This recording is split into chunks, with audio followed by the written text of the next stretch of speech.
Hello friends, कैसे हैं आप सब। आशा करती हूँ आप सब सकुशल होंगे। आज के इस वीडियो में एक ऐसे ग्रह के बारे में जानने का प्रयास करेंगे जिससे सभी डरते हैं। आज मेरे इस वीडियो के माध्यम से शायद इस ग्रह को देखने का दृष्टिकोण ही बदल जाए। तो चलिए शुरू करते हैं आज का यह वीडियो। आज का टॉपिक शनि सैटर्न ग्रह के बारे में है। शनि नाम जैसे इससे प्रतीति होता है शनैः शनैः धीरे धीरे। लोग शनि नाम से ही डरने लगते हैं। सैटर्न से डरने की जगह उसे थोड़ा समझने का प्रयत्न करें कि आखिर वह क्या सिखाना चाहते हैं। शनि की गति धीमी होने के कारण व्यक्ति को लंबे समय तक स्ट्रगल करना पड़ता है।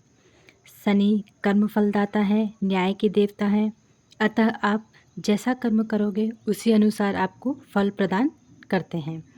कभी सोचा है कि जब वो न्याय के देवता हैं तो वो हमारे साथ ही अन्याय क्यों होने देते हैं। कहीं ना कहीं हमने ऐसे कर्म लेकर आए हैं जिसके फलस्वरूप हमको ये सब देखने को मिलता है। शनि सभी के साथ न्याय करते हैं, इसीलिए उन्हें ग्रहों में एक विशिष्ट स्थान प्राप्त है। शनि व्यक्ति को वो बनाते हैं जो वह एक्चुअल में है। शनि की पाठशाला कठिन जरूर होती है पर उसके रिजल्ट बहुत सुखद होते हैं।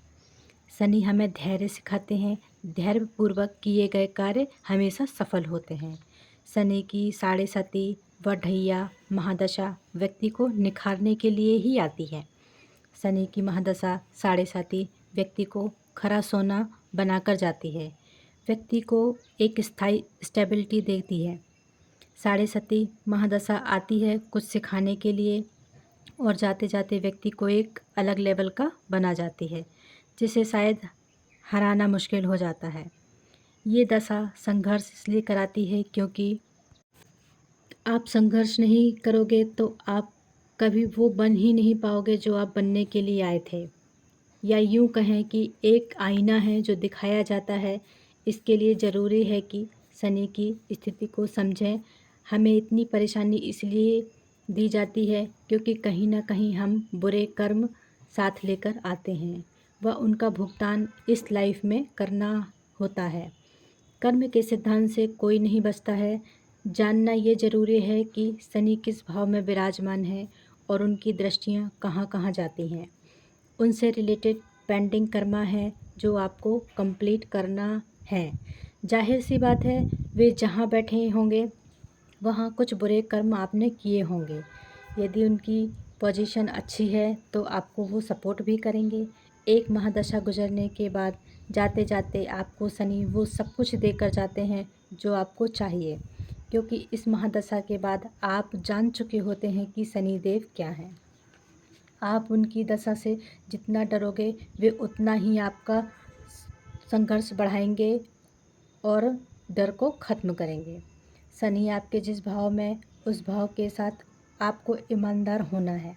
जैसे शनि आपके 7th हाउस में है तो जीवन साथी के प्रति वफादार रहें।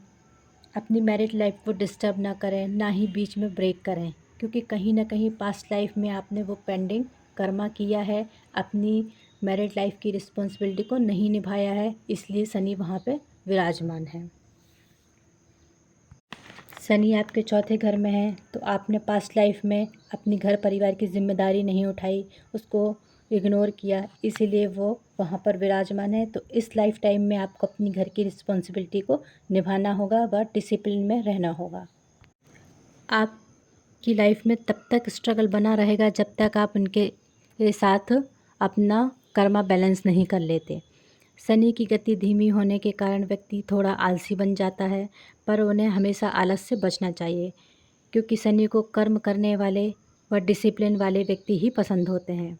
हमारे समाज में शनि ग्रह को लेकर इतना डर बैठा दिया गया है कि शनि साढ़े साती आते ही व्यक्ति डिप्रेशन में चला जाता है, जबकि यह उसी के हित के लिए ही होती है। बस थोड़ा सा अनुकरण करें, समझें और इन दशाओं से लेसन लेकर आगे बढ़ें। यूँ तो शनि ग्रह को ठीक करने के लिए बहुत उपाय बताए जाते हैं, पर उपाय से ज़्यादा आप अपने कर्म पर ध्यान दें। लोगों की सेवा करें, पशुओं की रक्षा करें, लोगों की हेल्प करें, धर्मयुक्त कार्य करें, अन्याय के खिलाफ आवाज़ उठाएं। शनि अपने आप ही पॉजिटिव होते चले जाएंगे। शनि रिजल्ट डिले करते हैं, डिनाई नहीं करते। इसीलिए धैर्य बनाए रखें। आपको हर तरीके से तोड़ा जाएगा। फिर जब आपका ईगो टूट जाता है, आप ग्राउंडेड हो जाते हो, तब आपको जोड़ा भी जाता है। आपका नया वर्जन बनाया जाएगा, या यूं कहें आपको अपडेट किया जाता है। आशा है आप भी शनिदेव को समझकर आगे बढ़ेंगे तो अगली 7.5 आपको इतना तंग नहीं करेगी, क्योंकि आप उससे लेसन ले चुके होंगे, वह कर्मा कंप्लीट कर रहे होंगे। शनिदेव को पॉजिटिव करने का सबसे अच्छा तरीका है आप शिव जी व हनुमान जी की आराधना करें, क्योंकि प्रार्थना में बहुत ताकत होती है। अहंकार करने से सदैव बचें, क्योंकि आपको ग्राउंडेड किया जाएगा। आप अपना ईगो जब तक नहीं ड्रॉप करेंगे, तब तक आपको वहाँ भी झुकाया जाएगा जहाँ आपको झुकना नहीं है। इसीलिए हमेशा ग्राउंडेड रहें। आशा है आप सभी को इन ग्रहों को समझने में मदद मिल रही होगी। यदि पसंद आ रहे हों ये टॉपिक तो कमेंट करके हमें बताएं। इन्हें समझकर जैसे मेरी लाइफ के स्ट्रगल कम हो रहे हैं, आपको भी बहुत मदद मिलेगी।